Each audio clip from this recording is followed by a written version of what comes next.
afternoon, everyone, once again, and thank you for joining. My name is Davina Gownden, and I'm the Communications Coordinator here at RPRA, and I'll also be the moderator for this session. Welcome to RPRA's webinar on the proposed 2023 fees for the Excess Soil Registry. During this session, we'll also be answering a lot of your questions. So to ask a question, you can click on the Q&A tab, type in your question or comment, and click send. There is an upvote or a like feature where you can like another person's question once it's been submitted. And what that does is just bumps it up higher in the queue. You will see that in this presentation, we have a few dedicated slides where we'll stop to answer your questions. We'll be trying to organize and respond to your questions that coincide with the topics that we cover. So if you notice that a question was asked but was not answered, it may make sense to ask it at a later point in the presentation, so please stay tuned for that. If we can't get to your question today, or if they're very specific to your situation, please contact our compliance and registry team at registry@rpra.ca. Just a reminder that this session is being recorded and will be posted to our website along with any presentation materials later this week. So if you miss anything or want to revisit any of the materials, it will be made available. I'll now hand it off to Noah Gittiman to start off today's presentation. Thank you. Thanks. Thanks, Davina. I'm Noah. I'm the Chief of Strategic Initiatives here at RPRA. Was also involved in helping to build our Excess Soil Registry, and I'm leading our consultation on fees for all of our programs for 2023. So why don't we get started with the first slide? We always start off with a little bit of a reminder or repeat of who the RPRA is. We are a regulator created by statute with two major mandates. So one is that we support transition from legacy waste diversion programs under the WDTA to a new producer responsibility framework under the RRCEA, and that's our governing legislation that created us. And we have a number of resource recovery programs that we implement under that legislation. And then secondly, we also provide, we're also mandated to provide digital reporting services for two ministry programs, excess soil and hazardous waste. As an administrative authority, or that's what RPRA is in the province, we are not part of government. We were created by legislation, but we're not part of government, and we do not receive any government funding. So all of our funding, or all of our operations, are funded through fees that we charge to our registrants. And that's true for all of our programs. The proposal that we're talking about today is the proposal for 2023s for registrants using the Excess Soil Registry. At the same time, we're consulting on fees in our other programs. So that includes the hazardous waste digital reporting service, which will be up and running by the end of this year, and all of our resource recovery programs. So for the first time, well, this is actually not a new timeline for excess soil, because for 2022 excess soil fees, we did consult before the calendar year.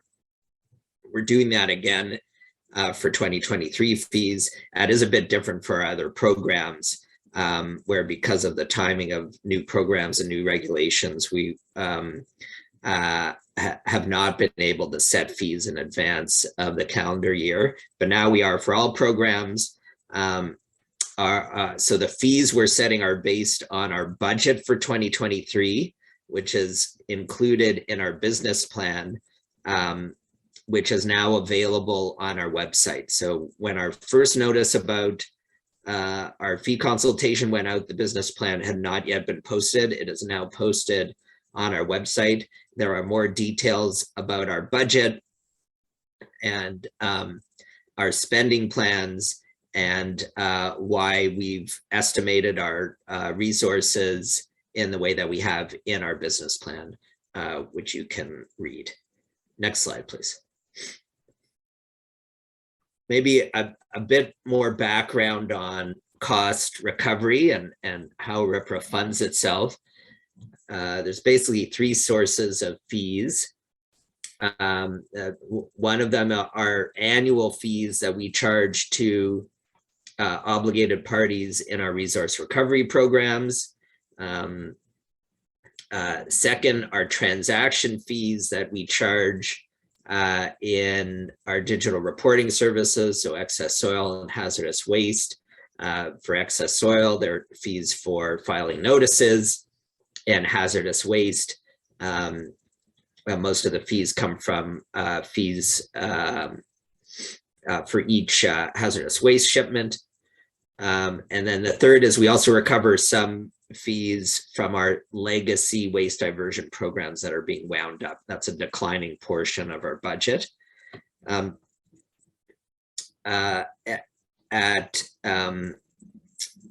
the end of that, at the beginning of 2022, we completed a project with an outside consulting firm to review our fee setting approach. It started at the end of 2021, was completed in 2022, was completed after excess soil fees were set for 2022, before our other program fees were set. That outside review concluded that our cost allocation methodology and fee model were reasonable and consistent with our fee setting principles. This would not have been available when we were consulting on fees with you back in, I guess, a year ago, but it is now available on our website. I think linked to in the same page that our other consultation materials are on. You will see links in the deck that we're presenting here. And like Davina said, you will get a copy of this, or it will be available on our website. So you'll be able to click through on all these links on your own time. Next slide, please. The consultation process for fees is very similar to what we did last year. We're obligated to consult for 45 days and post fees for 30 days before they come into force. That's part of the reason why we're doing it now. So our consultation started September 26th. It will end on November 10th. We are doing this webinar for excess soil and other webinars for the other programs. Obviously you can ask questions during this session. If there are questions you don't get to ask or answers you're not satisfied with, or other feedback you want to give us, you can provide it at the email address on the screen. And fees will be finally set by RPRA's board by the end of November, and then posted on our website by December 1. So they are ready. So we're ready to start invoicing on January 1st for 2023 fees. Again, lots more information on our website about consultation. Next slide, please. Our approach to fee setting is essentially the same as it was last year. There's 4 steps, really 4 key inputs into the process. So the process and the proposal are guided by our general fee setting policy, which is posted on our website. The starting point is always our annual budget. So again, that's in our business plan, our 2023 business plan that's now posted on our website. and you can see details of our budget and spending plans there. We operate on a shared services model across all of our programs. And another important input then is our cost allocation methodology. So that takes our annual budget and helps us allocate costs to each of our different programs. So we have essentially a budget for each program. Then we apply a fee model to determine who is paying and how they are paying to recover the costs for that program, to recover that program budget. And then in each program, we're using an estimate of volume, either number of fee payers, amount of material supplied or generated, or a combination of those that we input into the model to get a fee rate. And those are the four main steps. We'll talk more about them as we get through the presentation. Next slide, please. So I think now we'll get into our high-level budget and what the individual program budgets are.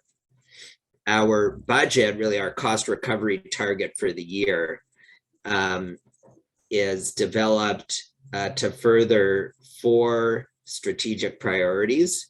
So 3 of these 4 are relevant to excess soil. All of our programs rely on an online registry. So we are committed to providing registrants with accessible and easy to use registry services and making sure we are investing in the resources needed to make sure that happens. And that includes the Excess Soil Registry. We are mandated to and committed to providing the province with reliable and useful information about resource recovery and waste. And that includes reporting publicly on our registry data. And in particular for excess soil, we have a public registry that anyone can access through our website with information on notices filed. And we are also committed to being accountable and transparent in terms of how we're spending money and what we're spending it on, and how we recover those costs from our registrants, and how we do that in a sustainable way. So we want to make sure that we're setting our budgets and setting our fees at a level that will allow us to meet the service delivery outcomes that our registrants expect, that the ministry expects, and that the public expects. The second priority, strategic priority on the list here is less relevant to excess soil. So for our resource recovery programs, we are obligated to deliver an effective compliance program, because in addition to running the registries, we also implement and run compliance and enforcement for those regulations. We want to make sure we're doing that in an efficient way and also in an effective way to make sure we're achieving the aims of the regulatory framework. Next slide, please. So our 2023 budget that is published in our business plan and is the basis for our 2023 fees across all programs is increasing. In part, it's increasing because of investments we are making in additional frontline staff. So the staff that are helping registrants through in using our registry services across all of our programs, and in IT support. So we are able to provide the security, reliability, and usability that registrants expect across all of our registry portals. And we're making these investments because the volume of our interactions with registrants is increasing, and the complexity of our registry is growing, and we want to make sure that we're able to support it and support our registrants in the way that they need and that the province expects. Again, there's more information in our business plan about what we're spending, about our resource estimates, and what the source for those estimates is. I should probably also note that some of the increases in our 2023 budget are also related to inflationary pressures on costs and servicing the capital costs, paying off the capital costs for our registry expenses. Next slide, please. This is a high-level picture of our overall budget, divided into our overall, it's actually our overall cost recovery targets, divided into the three big buckets that relate back to the three sources of funding that RPRA has. So our RRCEA programs, those resource recovery programs in green, what we're calling the EPA program, so that's excess soil and hazardous waste, and our WDTA programs, those are the legacy programs, legacy waste diversion programs that are winding up, and that's a declining slice of the overall budget as we move forward. Next slide, please. This is the same budget picture, but showing year-over-year change. So you can see the increase in our budget year over year. A lot of that is related to the hazardous waste program becoming fully operational by the end of this year. And so a lot of the budget increase is getting absorbed into the hazardous waste program, but not all of it. And that's in part because budget growth and inflationary pressures are common to all of our programs, and the investments we're making in frontline staff and IT support do go to benefit each of the programs, including excess soil. Next slide, please. So now that we have our budget, or our overall cost recovery target, this is our allocation methodology that we use to assign costs to individual programs. Sort of 4 steps, or again, 4 inputs into that methodology. The starting point is always direct costs for each program. The biggest part of the direct costs for each program typically are paying off the amortized or the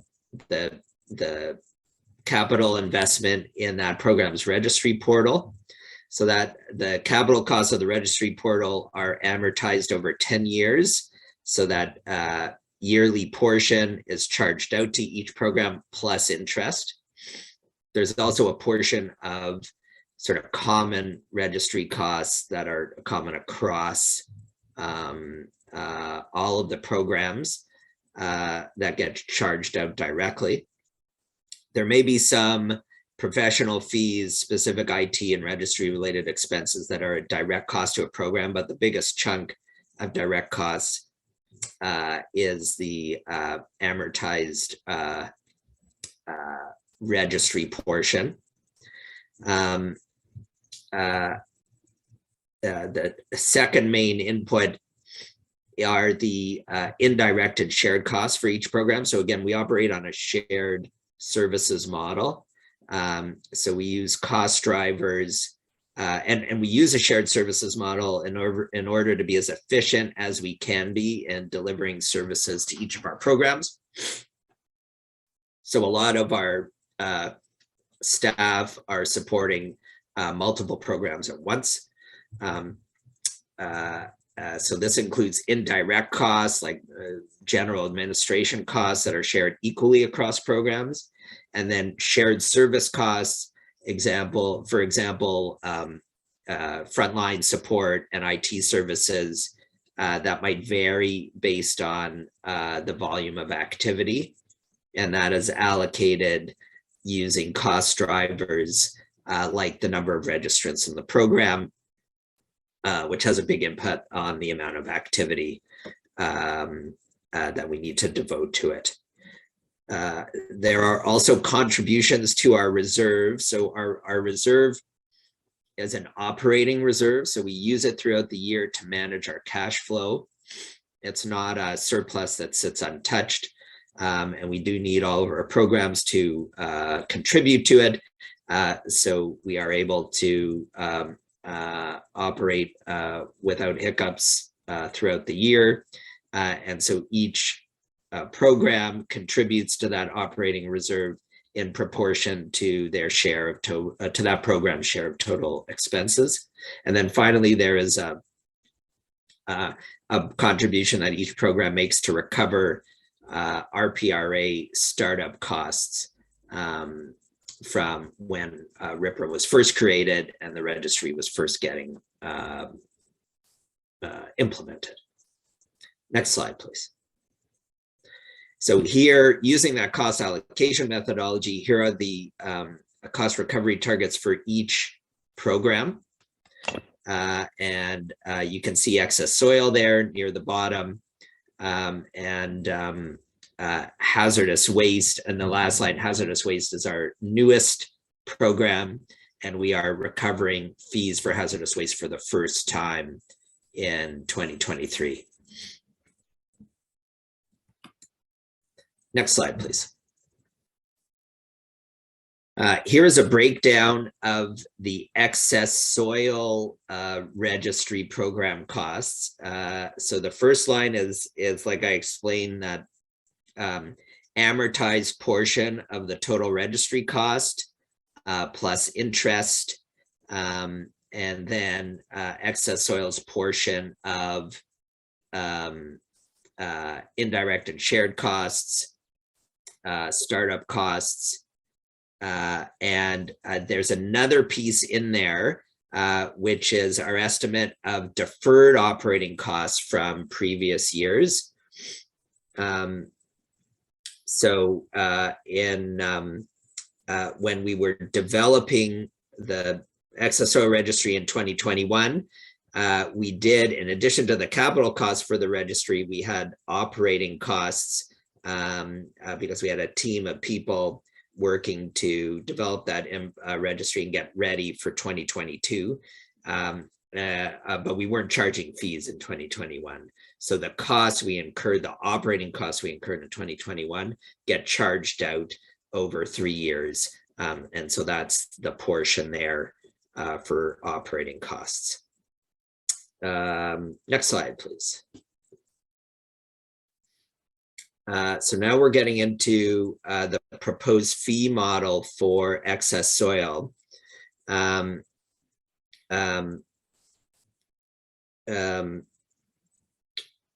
Why don't we, I was just thinking about whether we should stop for questions, but why don't I think there are only a couple of slides left, so why don't we keep going? The model we're proposing for the fee model we're proposing is the same one we proposed for, we implemented in 2022. We're assuming that obviously the registrants will start filing notices again in the registry, or will be obligated to start filing notices again in the registry on January 1, 2023. Obviously, there's a pause in place now on the obligation to file notices, along with other obligations in the regulation. The registry is still open and is still being operated to accept filings. in 2022 and has been for all of 2022, but we're assuming the obligation to file kicks in again under the reg starting on January 1st. So we are doing some sort of relaunch activities, reaching out to folks to make sure people are aware of and know how to use the registry if they haven't already. There are 3 kinds of notices that need to be filed, and there are fees associated with each type of notice. And we either have flat fees or fees tied to soil volume. We are proposing to increase the flat fee, which I think affects some excess soil notices. One of the flat fees from $75 to $85. That's across the board for a number of our programs. Just to reflect RPRA's budget growth over time. There are other flat fees for excess soil that I think are staying the same, but we'll get into those details later on. Registrants pay a fee for each notice filed. Registrants may also pay a fee on project closeout. So I think for, in particular for excess soil project filings, if the final soil volume associated with the project, I think this might apply to reuse sites as well. The final soil volume associated with the project is increased from what was initially reported for the initial filing, then there will be a true up when you close it out, and you'll get charged the difference. Next slide, please. That's the same as what we consulted on in 2021 and implemented in 2022. So our estimates for the amount of soil we expect to get reported annually are about the same. Because of the pause, we do expect that there will be a higher number of notices and a higher volume of soil filed in 2023 compared to our estimated average. So we expect the 2023 filings to include obviously the 2023 notices, but also filings related to projects that were started in 2022 and continuing on Jan 1, 2023, as that requirement to file still exists. And some of the Excess Soil Registry program revenue target for 2022, for 2023 will go to recover costs for 2022. So essentially, from RPRA's perspective, we have delayed recovery of 2022 costs because filings were much lower than we estimated due to the pause. So we are delaying recovery of our 2022 costs to 2023. And in order to accommodate that delayed recovery, as well as RPRA's 2023 budget increases, that means our proposed fee rates for some projects will be increasing, and we'll see for the larger for the larger project areas, the fees are increasing by about 20%. And we're also proposing to increase the cap on sort of the maximum soil volume that's subject to the variable rate from 250,000 cubic meters to 500,000 cubic meters. Smaller projects won't be affected by this increase. That increase is focused on the larger excess soil projects. Next slide, please. I should say the proposed increase. Here is a look at our proposed fee schedule for project area notices, again, showing the 2022 fee and our proposed 2023 fee. So you can see the changes for the last two rows, those two bigger scale projects. We're proposing an increase from 40 cents to 48 cents and 50 cents to 60 cents, with an increase in that flat cap on the total. And again, increases there reflect the overall increases in RPRA budget, which I talked about earlier, as well as some delayed cost recovery for expenses in 2022. Next slide, please.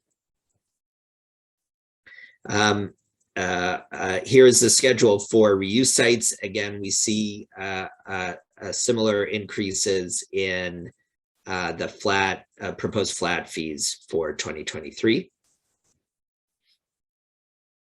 I think maybe just as a note, I think we are not expecting additional registrations for the very large sites, because our understanding is most of the ones in Ontario of that size have already registered in 2022.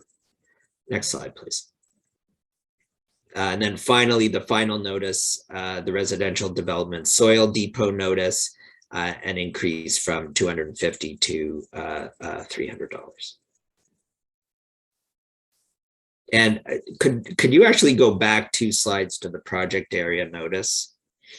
Yes, so I just wanted to point out that here there is an increase in that in the second row in the flat fee for smaller projects from $75 to $85. And that's the one I mentioned before, that is we're making sort of across all of our programs, where that kind of de minimis flat fee, which had been $75 since we've started running our registry, we're proposing to increase to $85 for 2023. Next slide, please. Oh, sorry. Well, we're kind of, 3 slides ahead. So now I think we're available for questions. Is that right, Davina? Yes, we have one question in the queue right now and more coming, so please keep them coming. This is more of a regulatory question, Noah. So have you heard from the ministry on whether the registry will be coming into effect on January 1st, or are they planning on delaying or making changes to the regulation? Yes. So I meant to say, as soon as we got to this slide, that we're lucky to have with us someone from the ministry, Rima Qureshi, who is available to the extent there are some non-fee specific questions available. Rima, is this a question you want to take, or should I go ahead and Sure, give my best answer? I mean, I can answer from my end. So hi, everybody. My name is Rima Qureshi. I'm with the MECP's Land Use Policy Group. So currently, the law is the provisions are to come back into effect January 1st, 2023. As you know, any changes to the regulation would require consultation on our end and cabinet approval. So, right now the law is what it states it is. It's going to be, the provisions will be going back in January 1st, 2023. Yeah, and maybe I'll add to that. So obviously we're, like, RPRA is planning full steam ahead for everything to be back up and running on Jan 1. Like Rima said, just like the regulation states. So obviously we're in a fee setting process now, and I know we have some activities planned working with industry to make sure folks kind of remember how to use the registry, or if they weren't part of our sessions back in at the end of 2021, have a chance to hear about the registry and are ready to use it starting Jan 1st, 2022. And that's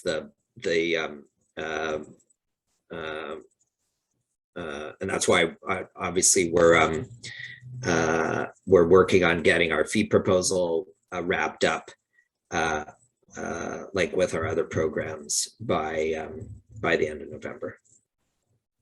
Thank you, Noah, and thank you, Rima, as well. There is another question about additional fees. So Noah mentioned that there could be additional fees applied at project closeout in the event the volume moved is greater than the initial estimates. If the volume is less, would there be a rebate and or credit? Yeah, so if the volume is less, then yes, there would be a rebate or credit back. So ultimately, you pay on the final actual verified volumes moved at the end of the day. So you pay when you do the initial based on your estimates, but there is a true up both ways when you do the final notice at the end. Okay, and as I mentioned, this session is being recorded and the slides will be made available after the session. If you have any other questions, please continue to put them in the queue. We do have one more question here about the variable fee model. So would 15,000 meters cubed be at 0.025 cents per meter squared? Is there a particular slide you want me to put up for that? So that's a good question. Yeah, maybe go back to the project area notice slide with the schedule. So I think if you're at 15,000 cubic meters on this schedule, you would be at the in that middle row there. So that 2.5 cent fee would apply. I think that's 2.5 cents.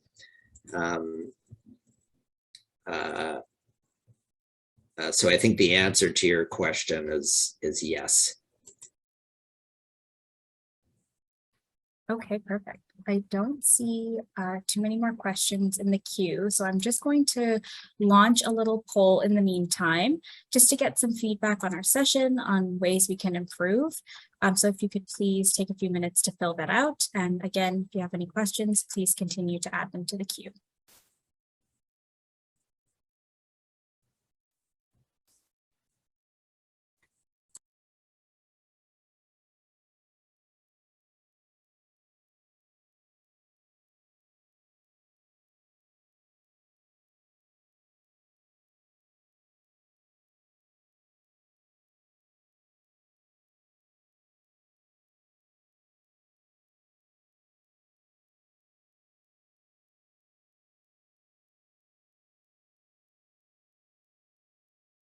And we'll just keep it up for a few more seconds.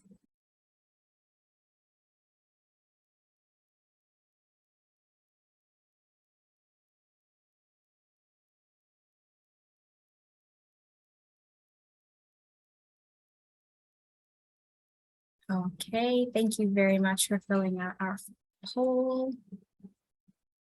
And I see we have one more question in the queue. So Noah, I think this might need a bit more clarification. This participant would like to know what's the relationship between RPRA and MECP. Is RPRA a nonprofit or Crown corporation acting on MECP's behalf? And are there any fees returned to the MECP?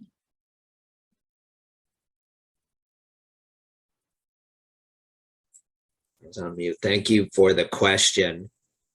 RPRA is created by legislation, but we are not a Crown corporation. We are we're not a part of government. Again, we don't receive any funding from government. We are a nonprofit statutory corporation.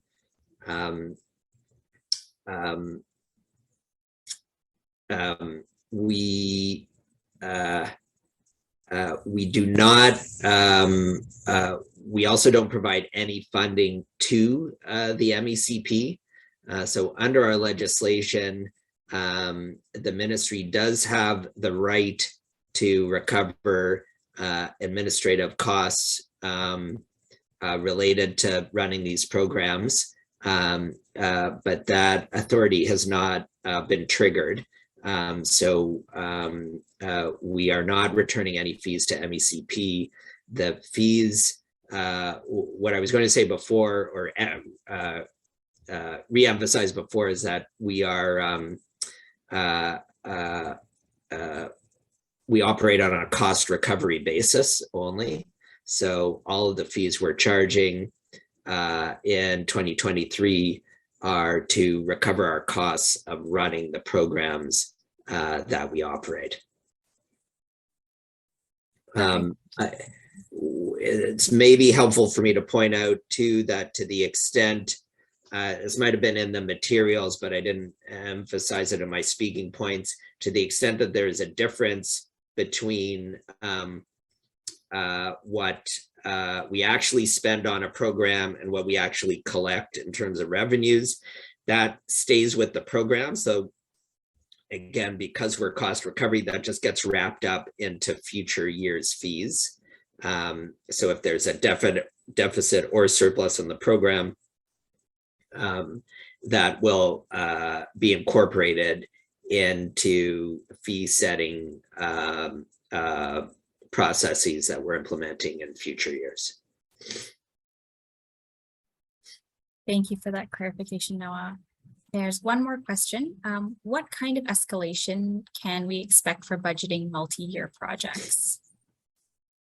That's a good question. We RPRA is hoping to get to a place where we have some stability in our fees over more than 1 year. It is a difficult, especially when we're still implementing new programs, and maybe difficult for excess soil as we sort of work through the impacts of the pause and get a sense of what a full year of excess soil operation for RPRA actually looks like. We are hoping that the kind of the investments we've made in our programs and a plan for 2023 kind of set the stage for budget stability. There are always things to worry about, like economic drivers and inflationary pressures. Our forecast for 2024 and 2025 you can find in our business plan. Again, we're not forecasting major new investments in those years, but just reflecting, I think those forecasts essentially reflect, you know, contingencies around just cost escalation and other program unknowns, like because some of our programs, including excess soil, are so new. So we're hoping to get to stability soon. We will be back at the end of 2023 or this time in 2023 to talk to you about 2024 fees. And by that point, we'll have a better picture both of what the excess soil program looks like and what a 2024 budget will look like. Thank you. Another question here. Are projects that started in 2021 or 2022 required to submit notices in 2023, or will they be grandfathered since they predate the regulation's start date? So project area notices don't need to be filed if the contracts, the excess soil contracts, were entered into before Jan 1, 2022. But if your project started after Jan 1, 2022, and you're still moving soil, you will need to file a notice Jan 1, 2023.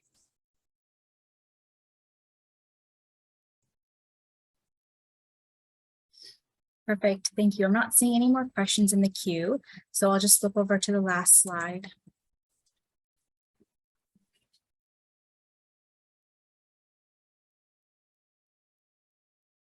And maybe just on the last question, it's maybe worth pointing out that the registry is open now. If you're either interested in just sort of seeing how it looks and works, or if you have notices to file.